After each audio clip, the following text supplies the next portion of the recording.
Welcome to Green Building Matters, the podcast that matters for green building professionals. Learn insight in green buildings as we interview today's experts in LEED and WELL.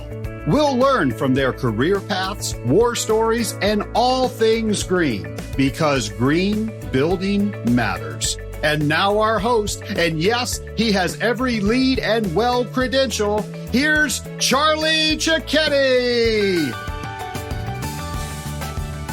Be sure to check out the Green Building Matters community, where you can have unlimited exam prep for any of the professional credential exams you're tackling next, as well as putting your continuing education on autopilot, saving time with GBS reporting your hours on your behalf. Check it out, gbes.com/join. Now, enjoy this episode of the Green Building Matters podcast. Hi, everyone. Welcome to the next episode of the Green Building Matters podcast. Today, I've got Sally Wilson. She's the Executive Managing Director of Newmark Grubb Knight Frank and in the D.C. area, LEED Fellow. Just wanted to say, Sally, good morning. How you doing today? Doing great. Hey, excited to learn more about your journey. And I love the existing building side of things. LEED E-Bomb is one of my favorite programs. I'm sure we'll talk a little bit about that, but just real estate in general, green buildings in general. But I want to know, where'd you grow up and where'd you go to school? Yeah, so I grew up in Central Virginia in Lynchburg. I actually was born in Germany. So was my sister. I have an older sister. My mom was German. And my father, an American, he was in the Air Force. They met, got married, had us.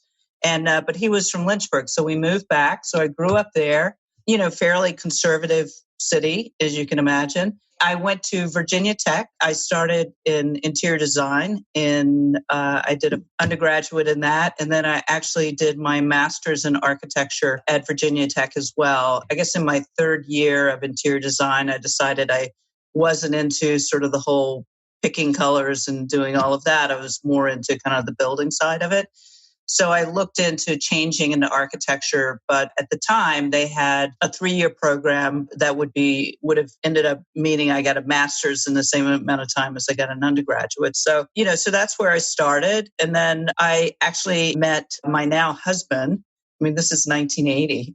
We met. And he was in architecture school as well. And when I graduated, we moved to Dallas, Texas. And it was kind of the heyday of Dallas, big buildings right before the bust. And it was a whole lot of fun, to just sort of pick up and move. And we didn't know anybody. But the economy really kind of brought us back to the D.C. area where, we both practiced architecture in independent firms. And in the 90s, I really moved towards interiors and less towards the base building side. And I continued to practice, and I practiced for a total of 18 years. And I was actually doing in the DC area, roughly 1 in 25 as an attorney. And I was doing a lot of law firms, as you can imagine. And I did a lot of work with one broker, Pat Marr. He was with CBRE or CB Richard Ellis at the time. And he encouraged me to come over and join him and really began doing strategic planning on the brokerage side, because much of what my work was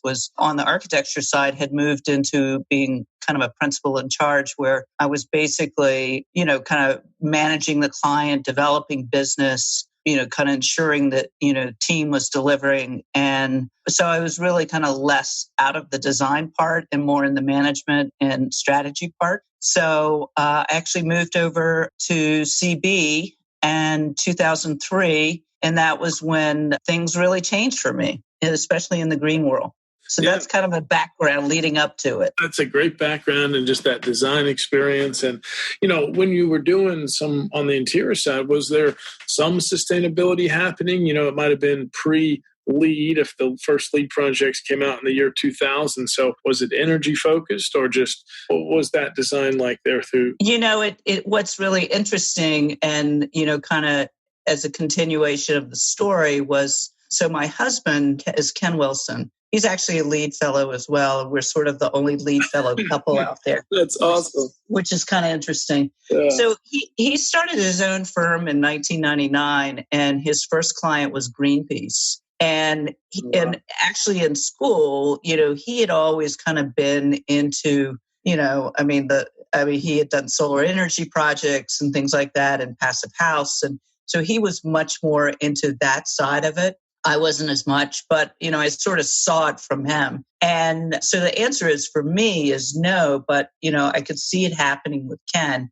Yeah. And really his firm Envision, who has since, he was acquired by Perkins and Will, I think in 2014 or something like that. Mm-hmm. And so, but he had, just his firm had this incredible reputation of being, kind of the 4 leaders in sustainability, especially on the interior side. So the firm I was with was not, into that. It was more of, just workplace and, kind of regular stuff. It did begin to move into that, I would say, really after 2004, which I had since left when, LEED for commercial interiors hit. And that's when I think was really when it sort of, turned on, to the LEED side. Okay. Now, thanks for connecting the dots. So tell us more how you really did more sustainability at CBRE. I mean, largest real estate company in the world there, a 10-year stint. So tell us what forced you into the sustainability movement while you're at CB. Yeah. So, it's really interesting because, when you're in architecture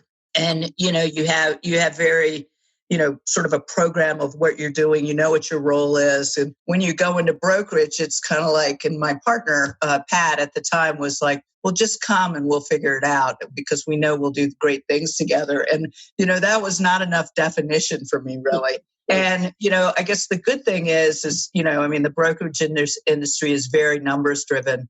And, so you basically, when you went over there, you had to, kind of write a business plan or what your projections were for revenue and things like that for the next year. I mean, you did that in architecture, but it was much easier to do because, you could identify jobs and you knew your fee and things like that. But in brokerage, it's kind of, and we're in tenant brokerage. We're not in the building side of brokerage. We're primarily representing tenants. It's just very difficult to predict what you're doing. And so one of the things that actually Ken really encouraged me to do was, when I went over to the dark side, as they say, he said, you really need to get into the sustainability side because the brokers are really kind of the gatekeepers and the roadblocks at the same time. And, because they first touch the client, they, start to educate the client about things. They bring in the right architect or the right team or whatever. And so, they have the opportunity to really kind of open up the discussion early on about sustainability and especially about LEED. And this is a time when, EBOM was happening, had come into play, and certainly new construction had happened. And, and so I took his advice, and it was like the best advice I ever took from anybody, because that's what really kind of put me on the path to where, I am now. And, so basically, I wrote a business plan and I said, I really want, and I went to my manager who was Jay Olshansky at the time, who's now president of NREI. And I went to him and I said, I want to become LEED accredited, and I want to, and this was like 6 or 7 months after I'd been there, I'd sort of gotten my footing a little bit. I want to become LEED accredited, and I want, and I want the company to join the U.S. Green Building Council, which that's a whole interesting story in itself because, and, getting, CB to join, because you don't join as an individual, you join as a company, right? And so it meant that, basically one of the largest real estate companies at the time, and at this time, they had just acquired Insignia, and so they were CBRE at this time. And it basically went all the way to the top, to the CEO and the CFO.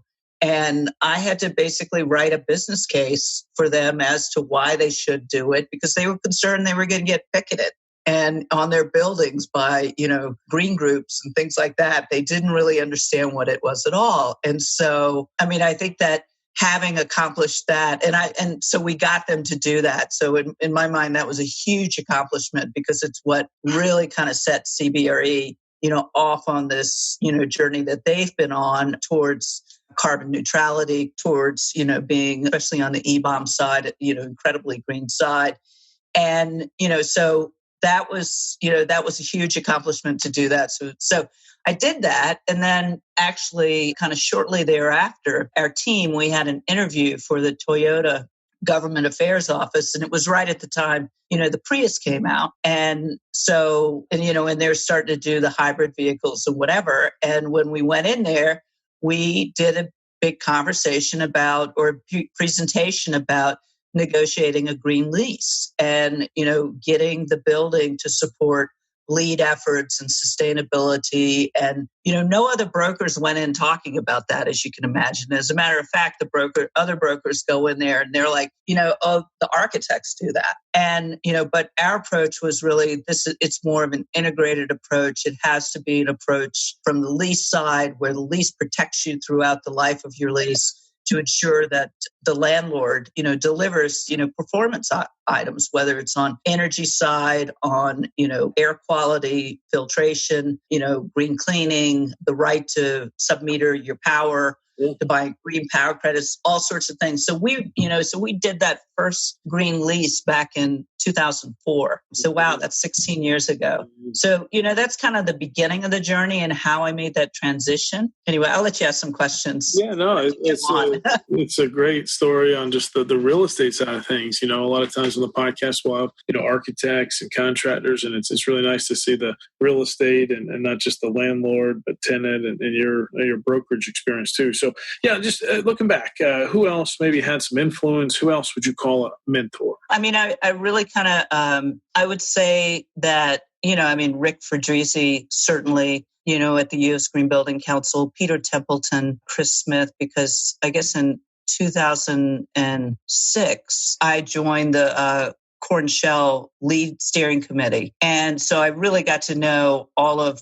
the people at the U.S. Green Building Council and really dig deeper into it. So, I would say, those guys certainly. And, the list goes on with people that I dealt with. Linda Sorrento, was incredible. But on, the real estate side, really nobody was doing anything like this. It was, I was the first LEED AP, a real estate broker, which really isn't that hard to do when you're an architect, right?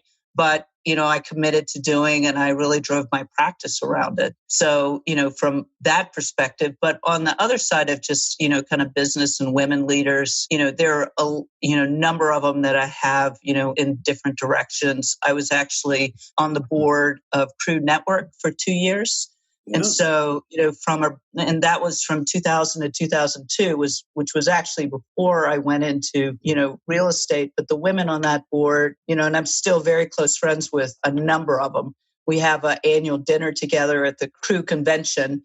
And, and I have a really good friend who's a skier that lives in Denver. And, we go skiing together every year. And now she's coming to see me this summer because it's not that far away. But, those women really kind of helped me from, a female perspective on how to really navigate, a male-dominated profession. Architecture, is no longer really male-dominated, but certainly at that time it was on leadership side. But then to change into brokerage, that's a whole completely different story. To be a woman in the Shark Tank, so to speak. And I would say, that the women on the board, and especially Sally French Tyler, who was one of the past presidents, was just incredible mentor and advisor to me, kind of along the way. No, that's fantastic. And, maybe speak a little more about Crew and commercial real estate for women to the ladies listening, and maybe even if you're an architect, right, you might want to get involved. So I'm a fan of trade organizations, BOMA, been real active with BOMA for years. Right. So Crew, though, it sounds like it really did have an impact on you, so, it sounds like you're still active. So can you just speak a little more to the trade organizations in general and how that is a big part of your career? Well, certainly I was a member of the AIA for a long time, but I was really never active. I went to the convention, but I was never active on committees and things like that.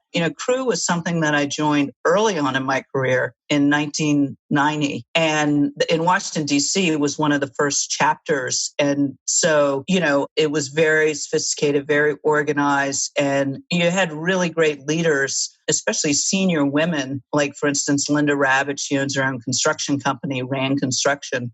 And, at the time, you never had somebody like that, competing in the real estate world. And it was, it's just an incredible organization where women can come together and support other women. It doesn't prohibit for men to come in and join. As a matter of fact, there are a few men members and male members rather. And they, in my opinion, they're really the smart ones, because the whole idea, of crew is that you have members that have kind of the A to Z appraisal to zoning services that can offer, whether it's attorneys, real estate brokers, architects, engineers, and you come together and you meet and you network, and then you do business together, and you help promote each other, not just because you're a woman, but because you're certainly capable and you trust each other.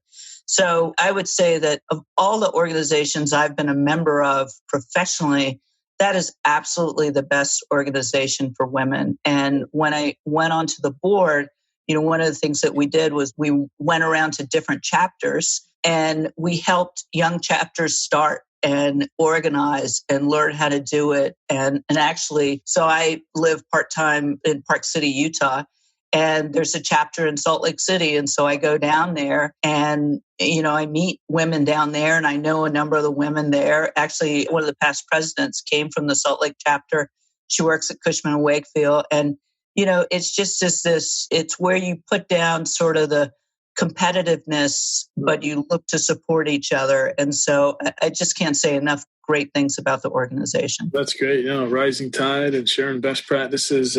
Absolutely. What are some other of your proudest achievements, Sally, if you were to look back? So, it's really interesting because in 2006, I got a call from Cal Freese, who was the president of the Americas for CBRE. And, it's like early one Monday morning or whatever. And I'm getting this call from this really big guy, right? And I'm thinking, like, what did I do? And am I in trouble, right? And he calls me and he says, we want to start, we want to pull together a committee and understand what our footprint is. And, what we're writing a CSR report, and we need to write a sustainability piece of it. And every time I ask somebody about it, they say your name. And so we want to know if you want to be on this committee. And I was like, of course I want to be on this committee, right? And so it was a committee of, I can't remember now, it's like 15 or 20 people, but it was individuals from all over the world, Australia, China, India, everywhere, and mostly on the building side. I was really kind of the only tenant broker on this committee. And, it's really kind of interesting. We'd have like biweekly calls and, trying to figure out like that time when you can have that call all over the world at the same time and not be in the middle of the night for each other is kind of interesting. But, we developed this committee and we basically wrote a brief that went to the board. And we actually had a couple of consultants that we worked with at the same time. And I guess I had the benefit because one of the consultants was a finance consultant. His name is Arnold. I can't think of his name now. Anyway, but he's now at Bank of America in sustainability, but he was in sustainable finance. And Matt Arnold is his name. And then Ashok Gupta, who was with NRDC, and they were both our advisors on, how we should structure this as a company. And I had the benefit of the fact that Matt was actually in DC and I was in DC. So we would meet and got to know each other, and Ashok would come down. So ultimately what happened was we wrote this recommendation to the board, and we actually recommended kind of a drawdown over a period of time. But the board said, no, we want to be net zero by carbon neutral by 2010 rather. And, so we're like, okay. So then they came to me after the fact and they asked me if I would lead the effort to figure out how to get there. And so I became the global director of environmental strategy for CBRE at that time, all the while still doing my brokerage practice, by the way, because you do more than one job. So, at the same time, I was representing tenants. Like at that time, I was just finalizing representing the U.S. Green Building Council in their new lease, and I had worked with a number of law firms. So, so I was super, super busy. But that journey over those next 2 years, and we had a committee that we worked with, and Dave Pogue, who was in the asset management side, was such a big part of it. And then we had a lot of help on the marketing communication side and, writing reports and things like that. And but it was just a, wonderful time to kind of go through this process of, transforming, a gorilla into, being sustainable and into, a path where, they had a commitment where all of their offices would be LEED, where they're pushing for Energy Star, and not just Energy Star, but really kind of moving the needle in their EBOM buildings. They're recommending, they're bundling and doing, LEED with the USGBC, on, for portfolios and things like that. And so, we really, drove that effort. And at the same time, I think I had like over 100 speaking engagements and interviews and things like that. And so, it was really kind of, and I did that until 2012. Then, I, stepped aside because they were sort of on their path and kind of got back to my business. But, that was, I would say, one of the most rewarding professional times in your life. And you think, as a broker, your most rewarding side is like doing the biggest deal you've ever done. But it wasn't that way for me. Although in 2002, we did the deal of the year, in Washington, D.C. And, but that is just sort of part of that piece of it. It's what funds doing the passion that I really love. And then I guess, the other thing at the same time, I was the first chair of the GBCI, which is the credentialing body and certification body for LEED and others now. Sure. And so, kind of organizing the GBCI and doing their first strategic plan and figuring out where it's going, how it's going to go. And so that was, another, very fulfilling volunteer effort, I would say. And I served on that board for 5 years. So, I was very, very active during this period of, I would say, 2006 to 2012, kind of in this green space. And then, then it just sort of like, it was on autopilot in a way. And so I kind of stepped away and went back to my practice and, continued to represent a lot of, great clients, especially on the green side. Sure. And, and other clients. And so now, I guess in 2013, I left and came to Newmark, and it was really more to, be able to kind of do less reporting and work more with your clients and, think about, what your next steps are. No, that's fantastic. Just talk about the tenant side and what you're doing at Newmark. And I've got a few questions in our current conditions, if that's okay. Sure. Well, we've had green leases, and you were the pioneer out there with CB early. And, I'm curious if you think, Sally, there'd be even a healthy building lease coming out of this. But why don't you tell us a little bit more of some of the work you're doing at Newmark on the tenant side, and if you would, who's bringing this up in conversation? Is it coming from tenants? Is it your team educating? Here's your options, LEED or well or fit well, or here's what we need to do with landlords. So where does the conversation start? What are you seeing in the marketplace with some of these sustainability certifications? Why don't we start there? Sure. I think it totally depends on what market you are. And, part of my practice, because of the law firm practice that I have, and law firms have really consolidated and done, selected single brokers to do work all over the country. And when you have, a major company like Newmark, Cushman, JLL, CBRE, you have the footprint and the ability to provide market information nationally. And so, there's a big difference between going, to DC and, kind of what the landlords are doing on the sustainability side, because much of it is kind of driven by that, where landlords see, tenants having interest, and the competition they have to create by offering, a green building. Or, for instance, right now I actually do have an agency assignment, which is what a landlord assignment is. I'm actually working with the American Geophysical Union. They own a building in DC, and they renovated the building, and it's a net zero building. And so we're leasing like a couple of floors. And so I'm on the team because I can explain what it is basically, and they can, track databases and things like that. And we can figure out how we're going to present it to tenants. And, so I think you're going to see more of that. We see in the DC market, there are a number of people that call me and say, hey, I've got, or brokers for buildings say, we're going to develop a heavy timber building and it's going to be, super energy efficient, super, healthy on the inside, or we're going to develop this net zero down here or whatever. And so, you do start to see, buildings and landlords looking to develop a different type of product in the area in DC. And that's because the tenant market is so mature. It's so mature, first off, with the GSA requiring LEED. Second, law firms and corporations, with their disclosure, they're really kind of requiring it and moving in that direction. And then, I think a lot of the other tenants are sort of getting the benefits of it. So, but then you could move to, a different market like, Cincinnati or Cleveland, and it's completely different. And it's only going to happen if you go in and you really push and educate the landlord, on how to do it. It's much of what, we were doing back in 2004 and 5, where we're educating, the landlords here about, you can do a net energy or LEED building and we would negotiate a green lease, but then you'd sort of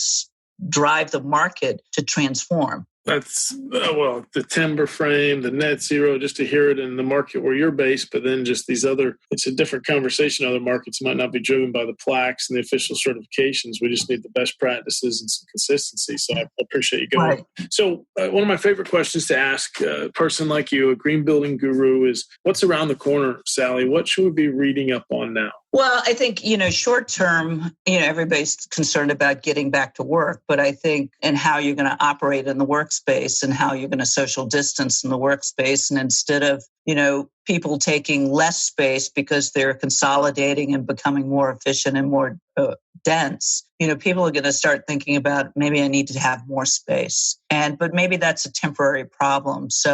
But I think one thing people are going to start to think about is the healthy aspects of the building. So, you talked about, sort of a healthy building lease or something like that. I mean, and that kind of idea is already embedded in LEED in a lot of ways. But I think that a rating system like WELL is really poised, to kind of be a new market standard. I totally agree. I mean, WELL and Fitwell are getting a big spike right now. And, maybe we move towards even real-time IEQ readings in the future. Maybe that's a partnership. What if you have the data? What does that mean? And so, I am curious. We are trying to reoccupy here during the pandemic while we're recording this podcast. But, I think sometimes if it's a multi-tenant office building, right, it's where's the liability rest? Does a property manager or maybe an owner-operator, do they have checkpoints where they're testing for temperature or they're sanitizing the building, and how much is on the tenant? So since you're focused on the tenant side, can you speak a little bit about how tenants probably want to have that partnership more than ever right now? It's like, hey, we're in this together. We don't want to be pointing fingers. We got to get through this. So just from some of those that you represent, what's their top priority right now as they are maybe thinking of reoccupying? Yeah, well, I think, the big thing and being in a big company that has multiple service platforms in the commercial real estate side, I get a lot of information from what our property management team is doing. Sure. And I think, the biggest thing is really transparency. And, and they are, for instance, on the property management side, they're providing, hand sanitizer certainly, but they're cleaning touch points, even more kind of, in where they might kind of clean up the bathroom once a day. They're going to clean it up like every 2 or 3 hours, right? They're going to go and wipe it down.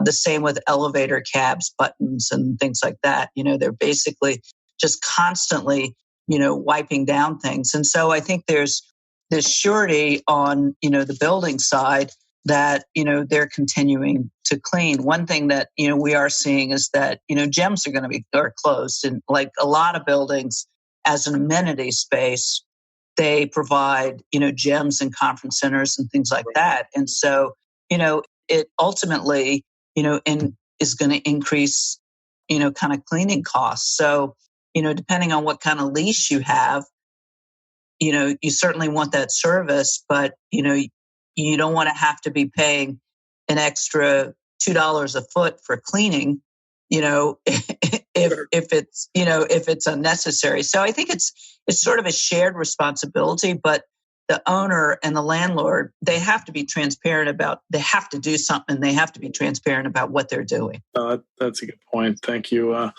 Well, some rapid fire questions here. What do you think is your specialty or gift? Wow. I think my gift is I really care about other people.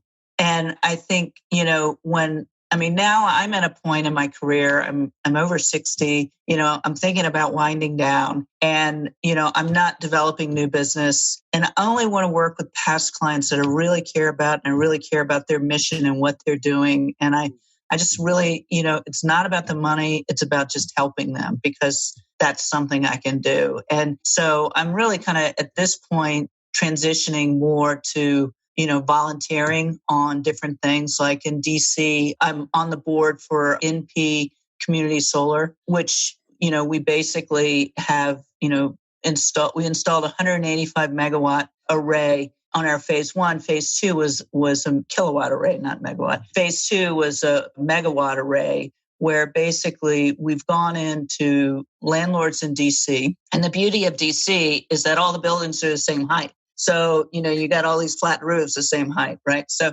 it's really great for solar. And there's certain areas that are better, get more sun or whatever, but it's really great for solar because there's no shading from buildings. So we go to the landlords and we get the landlords to agree to give us the roof for free for a license, basically. And we don't pay for it. We draw down the energy. We figured out the financing of the solar. And then we give all of the energy as a credit to affordable housing.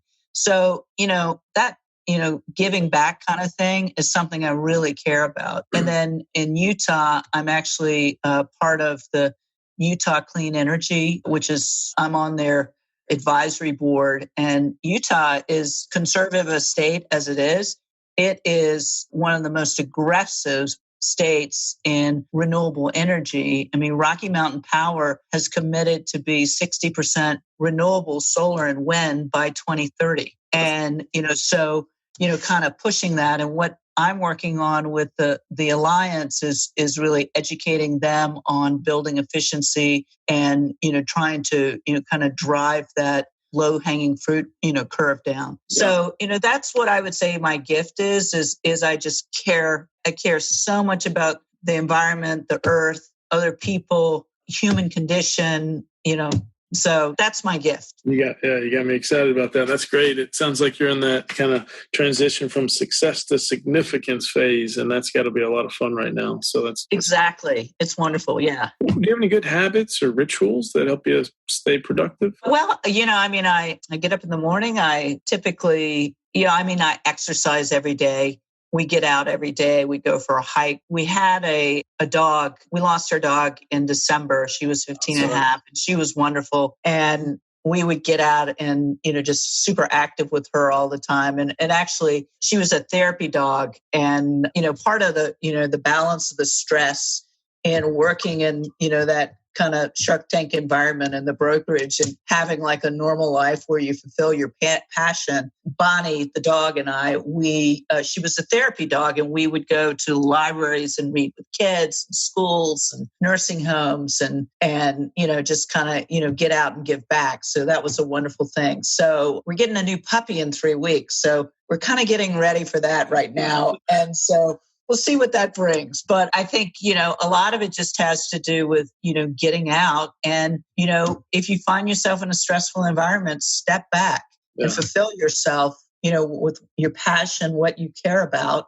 And then it'll reset you. I certainly do yoga and meditate like, everybody should, but you can't always, kind of schedule that. So. Oh, great pro tip. Well, I'm a fan of the bucket list. Are there one or two things you could share maybe on your bucket list? So Ken and I we bought a lot here about 6 years ago, and we're working on a net zero house. So on our bucket list has always been to live in a house off the grid. Oh, wow. And so, that's probably, you could say you want to go here, you want to do this, climb that, whatever.